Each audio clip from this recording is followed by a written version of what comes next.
Pantauan insiden 24.com, satu persatu warga yang terpapar COVID-19 berdatangan ke RSUD Kabupaten Ciamis menggunakan kendaraan ambulans khusus COVID-19 untuk mendapatkan penanganan medis. Kondisi ini terjadi setiap hari dari pagi sampai sore hingga malam, seiring melonjaknya kasus positif corona hingga mencapai 400% dari minggu lalu.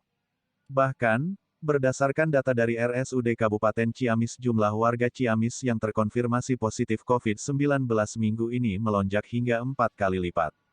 Di mana dari sebelumnya hanya 12 orang kini menjadi 40 orang. Bahkan 7 orang diantaranya harus menjalani perawatan intensif di ruang isolasi di RSUD Kabupaten Ciamis. Bahkan tingkat keparahan yang amat sangat berat sekali akibat disertai penyakit penyerta atau komorbid.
Sampai per tanggal hari ini, sekarang tanggal 10 Februari 2022, hari Kamis, database yang ada di kita, karena pencatatan pelaporan sekarang sudah terintegrasi ya, antara data di sistem informasi rumah sakit, data di new record yang data dari masyarakat dari Dinas Kesehatan, juga data dari Pikobar, itu sudah terintegrasi semua. Jadi satu pintu masuk otomatis terdiseminasi ke semua aplikasi tersebut secara merata sama.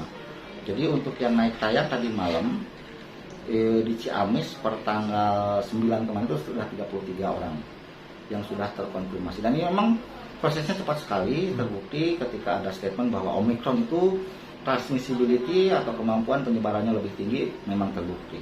Dalam 1 minggu kita dari kemarin cuman 1 orang di Panjalu, kemudian naik jadi 8 orang, kemudian naik jadi sekarang 33, dan mungkin hari ini sampai 40 ya, karena ada tadi lihat di entry proses ada 7 orang nambah baru.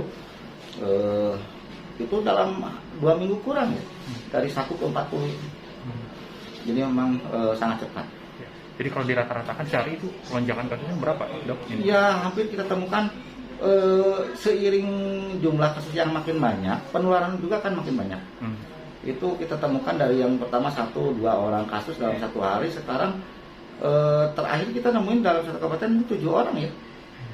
Itu satu hari temuan. Ya, terus untuk kondisinya sendiri gimana ini?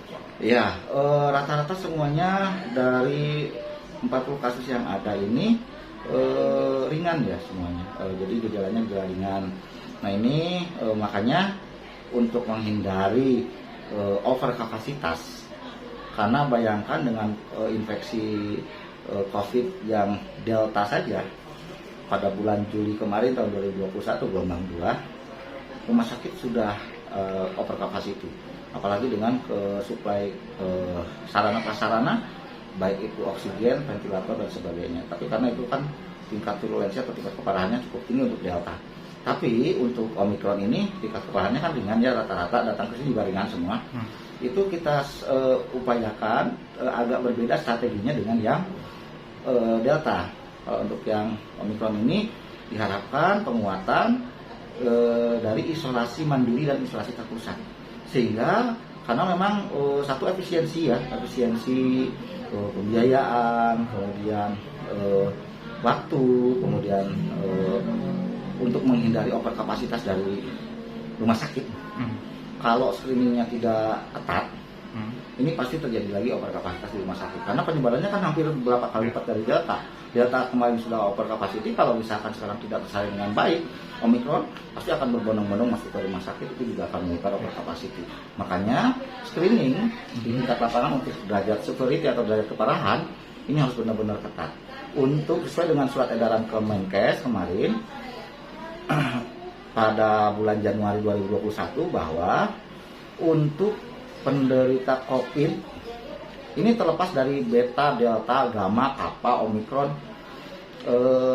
tingkat keparahan tanpa gejala, ringan atau sedang tanpa komorbid, itu sebaiknya memang kita usahakan untuk dilaksanakan isolasi mandiri di rumah untuk yang sesuai persyaratan epidemiologiknya, atau isolasi terpusat dalam pemantauan telemedicine. Itu yang memang dijadikan core proses ya untuk menghadapi COVID, terutama yang varian gelombang Omicron ini yang gelombang 3. Nah, untuk yang rumah sakit difokuskan untuk penata laksanaan kasus-kasus yang sedang dengan komorbid, kemudian berat ataupun kritis. Tanda-tandanya ya memang kita lihat dari keputusan Menteri Kesehatan nomor 5671 tahun 2021 bahwa dibagi 4 tingkat ya. Tanpa gejala itu sudah jelas ya. Paling cuma kita detect dari antigennya positif, kemudian PCR-nya juga positif, yaitu silahkan. Untuk yang masih muda, belum uzur, kita harapkan bisa dilaksanakan isolasi mandiri di rumahnya masing-masing kalau persyaratannya terpenuhi ya, karena ada syarat dan ketentuan berlaku di sini dalam pemantauan Satgas tempat. Ya. Kalau misalkan yang dengan gejala atau misalkan ada usia uzur, itu harus terpusat ya, karena harus ada pemantauan khusus. Jadi sampai hari ini berapa pasien yang dirawat yang positif? Nah, kalau total tadi 40 tingkat kabupaten ya. Kalau untuk di rumah sakit umum daerah Kabupaten Ciamis sendiri, di ruang isolasi kita sudah ada merawat 7 orang. Kemarin 6 baru naik masuk tadi 1. Itu kebetulan dengan adanya komorbid pakai ventilator juga karena memang saturasinya hampir 80%. Tapi yang menyebabkan jatuhnya karena penyakit yang lainnya. Usianya uzur di atas 80 tahun, ada penyakit paru obstruktif kronis yang berat, yaitu yang bikin daunnya sebetulnya, bukan COVID-nya. Ya. Terus ada yang sudah meninggal dunia? Untuk sebenarnya di kabupaten di rumah sakit Ciamis nggak ada? Belum. Terus upayanya apa sekarang Pak ini untuk ya, kembali lagi kepada masyarakat untuk pencegahan. Kalau untuk preventif di tingkat ranah preventif tetap 5M. Jangan lupa satu, memakai masker. Yang kedua, sering-sering mencuci tangan. Yang ketiga, menghindari kerumunan. Otomatis tambah yang keempat kelimanya adalah mengurangi mobilisasi ya, sama menjaga jarak. Dari pemerintah sendiri kita tetap melaksanakan 3T, tracking, tracing, dan testing. Jadi ketika misalkan kayak sekarang ada ketemu 1 tuh, makanya kita ketemu 7 orang kemudian besoknya, karena kita lakukan langsung tracking dan tracing. Jadi setiap kontak erat yang berhubungan dengan penderita harus kita jaring, kita tes. Rasionya 1:15 yang ideal. Untuk Ciamis kalau tidak salah kemarin 1:9. Jadi insya Allah yang fenomena gunung esnya bisa terkuat. Jangan sampai ada bahwa di satu daerah angka COVID-nya sedikit, ternyata sedikitnya bukan karena memang ketemunya sedikit, tapi ada yang belum ditemukan. Jadi penjaringan harus terus dilaksanakan, kontak tracing dan tracing dan testing. Nah, untuk yang selanjutnya juga di ranah kuratif. Di ranah kuratif untuk RSUD Ciamis sendiri kita sudah mengikuti dari surat edaran Kemenkes bahwa 30-40% kapasitas bed kita siapkan untuk penata laksanaan kasus COVID. Di kita ada untuk sekarang 101 bed tersedia, di mana 8 ruang diantaranya dengan tekanan negatif. Kemudian tersedia fasilitas ICU untuk COVID dengan ventilator ada 8 ruangan ICU COVID khusus. Kemudian kita juga ada teras di depan, itu IGD khusus COVID, di mana di situ dilakukan triase sama penata laksanaan sementara sebelum masuk ke ruangan isolasi. Karena kita pastikan dulu di situ setiap orang yang misalkan kena antigen positif, kemudian kita tes PCR sebelum dipastikan bahwa itu confirm COVID, kemudian gejalanya sedang berat kritis, kita assessment dulu di teras, di IGD COVID khusus. Kita ada 11 bed ya untuk yang ruang isolasi khusus COVID di IGD, sekaligus triase dan penata laksanaan awal. Kalau sudah confirm, sudah pasti berat, sedang atau berat kritis, itu pasti langsung naik ke ruang perawatan isolasi COVID. Gitu. Jadi ada 90 ya kalau. Dok, kalau untuk mengantisipasi ini resiko penularan dari para pendatang atau pasien baru itu gimana? Ya, biar maksudnya apakah tiap pasien baru itu harus di tes antigen atau gimana? Ya, penata laksanaan itu kita fokuskan, tapi kita juga harus memperhatikan efisiensi pembiayaan. Efisiensi juga untuk pasien itu sendiri dan kenyamanan pasien. Kita melakukan screening kepada yang memang satu ada riwayat kontak. Pasien yang ada riwayat kontak atau daerah-daerah memang zona merah kita list, kita mapping juga, itu kemungkinan kita akan terapkan screening ketat untuk pemeriksaan antigen. Atau memang ada gejala yang mengarah ke arah COVID, itu pasti otomatis langsung kita laksanakan screening untuk pemeriksaan antigen di awal. Seperti ILI ya, influenza like illness. Nah itu kita arahkan untuk dites antigen sebelum masuk, karena kita takutkan ternyata dia positif menularkan kepada pasien-pasien yang lain. Itu yang kita khawatirkan. Dok, terakhir, kalau ini secara gejala ya yang bisa dilihat, karena dikhawatirkan nanti dugaannya varian Omikron gitu ya. Bedakan secara gejala itu apa biar masyarakat sebetulnya tahu? Kalau untuk gejala tidak terlalu bermasalah ya. Kita tidak melihat apakah ini Omikron, apakah ini Delta, apa, Gamma, Beta. Sebetulnya untuk gejala hampir sama semuanya ya. Paling influenza like illness yang muncul. Jadi gejala-gejala influenza, batuk, pilek, lemah, letih, lesu, demam, ugesia, tidak berasa pengecapannya, manis, asin, pahit juga nggak berasa dia, atau anosmia, menghirup bau penciumannya jadi tidak tajam lagi.